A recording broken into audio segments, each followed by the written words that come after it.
All right, good afternoon, everybody. Here to talk about a wicked snowstorm, as you know, is headed our way. And I'd like to think that we're as ready as we can be.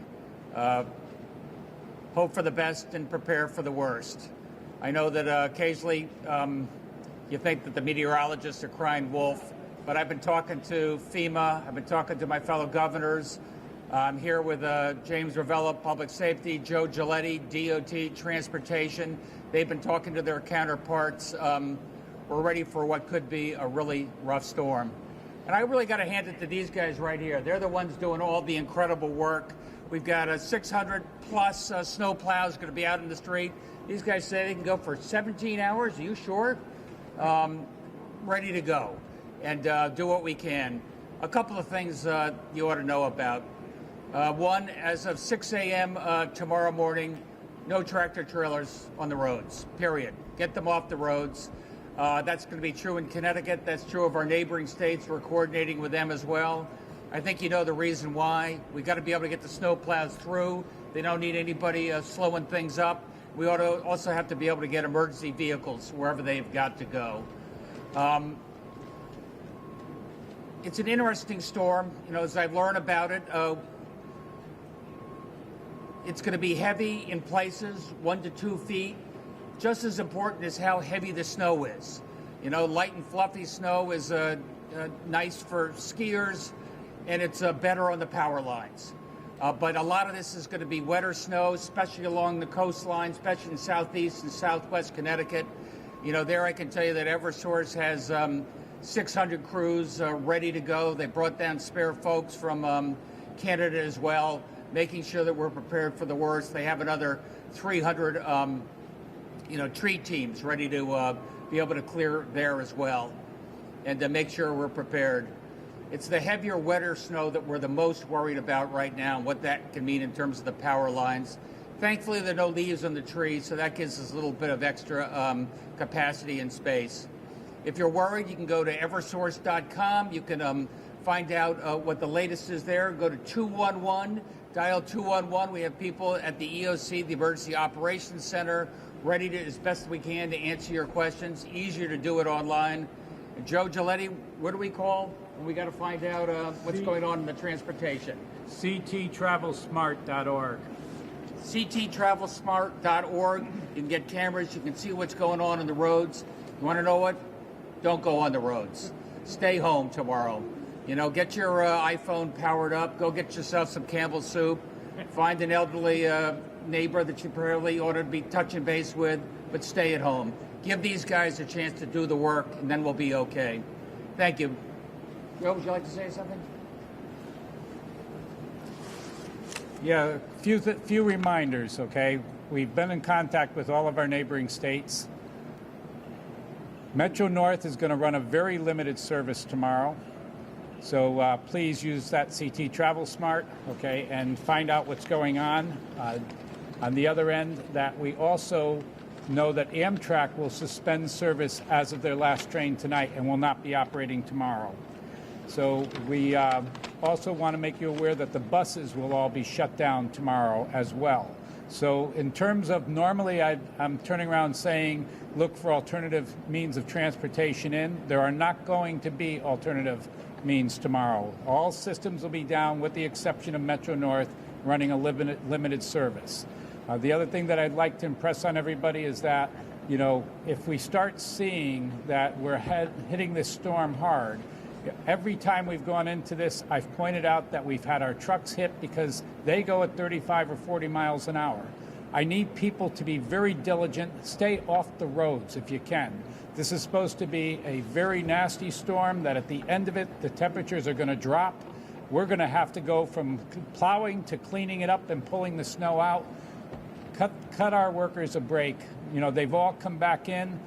We've had a lot of people that were out because of COVID. They came right back in as soon as they could because we have a dedicated workforce, and I appreciate the governor's kind words about acknowledging what goes on here. Thank you. Thanks, Joe. Good afternoon, ladies and gentlemen.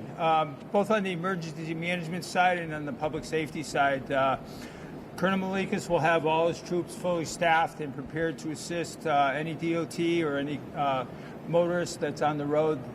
But we also stress, stay home, please.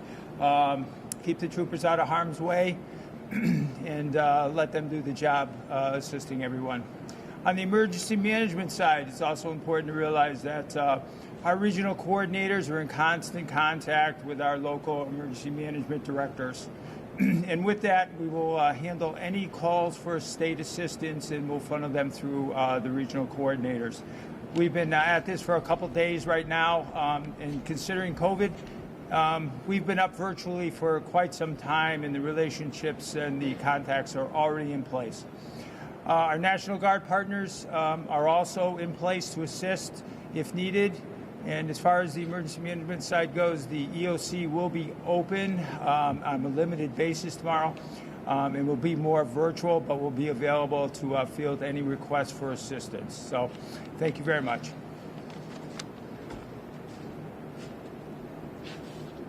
Any questions?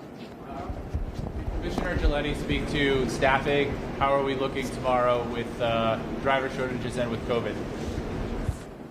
So the question is, how are we looking with staffing in terms of the COVID? And you also gave me a chance to go and say it's CT Transit and ctrail.com to go and check on our buses and to go and check on our trains. In terms of the staffing, we're down about 30%, which means that not only, are we bringing in the contractors, but normally you've heard us talk about the fact that if it's coming down at 1 inch an hour, that we can handle that going through. We're getting projections right now that this storm could be coming in at 3 to 5 inches an hour. Okay, if that's going on, we will not be able to keep up with that. So with the 30% that's down, the good news is that out of all the COVID that I've been reporting in the past, we only have about a dozen of those absences that are because of COVID right now. So we're in good shape because of the people that are here. But I've told you before, it also depends on the length of the storm, because these people have to keep circling and going back out on the routes. So that's what we're looking at, is how we're going to be able to handle that.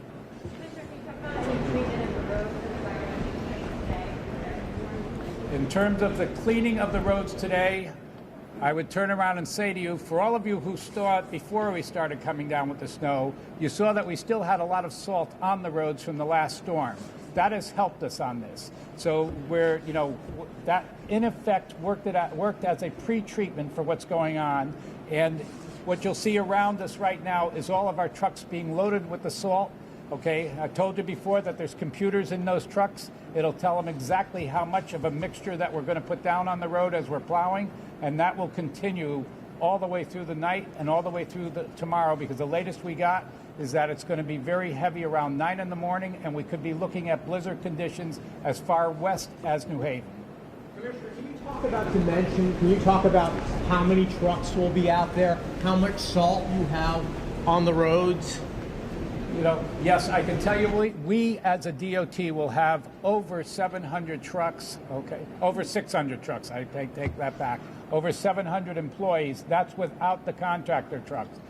Paul, do you want to turn around and tell them how much we're going to have in terms of salt out there? I didn't go and look that one up before we came in. Paul Rizzo. So how much salt? So we have 48 maintenance facilities around the state and about 78 salt sheds.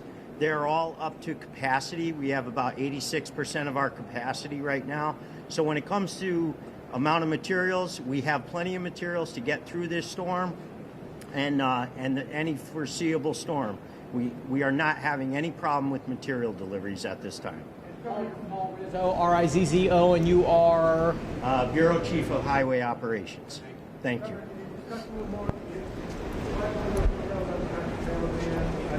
6 a.m. I wasn't quite sure of the time.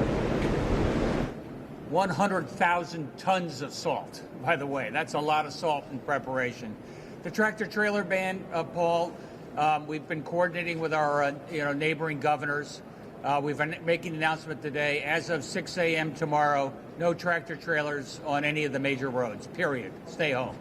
New York, Massachusetts, what states? Actually talked to Rhode Island and Massachusetts. Anybody else?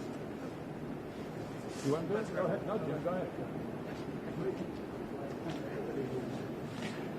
Emergency management, Paul, has talked to different states, predominantly Massachusetts and Rhode Island, who will be probably hit harder than us, that are all planning different processes as they move.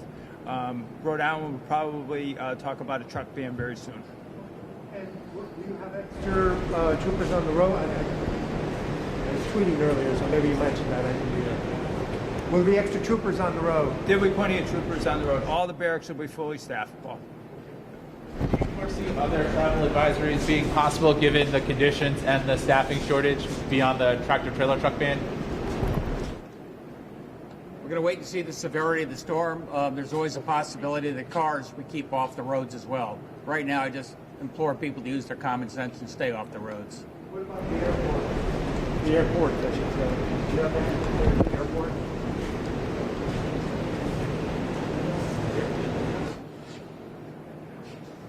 Bradley's going to make that determination today. We are hearing that most of the Northeast, the Boston area, and the Providence ones will be closing. Any sort of framework for tomorrow when we can expect updates, anything of that nature? We have a series of briefings, not only later into today, but to tomorrow and to Sunday. Those briefings consist of not only our regional coordinators with our local EMDs, but they'll also be with the governor and the leadership staff, and particular bigger departments, state departments that might be affected. And are those going to be just for that management team, or will you be doing something like this? These will be planned for some time tomorrow, but we don't have the cadence yet.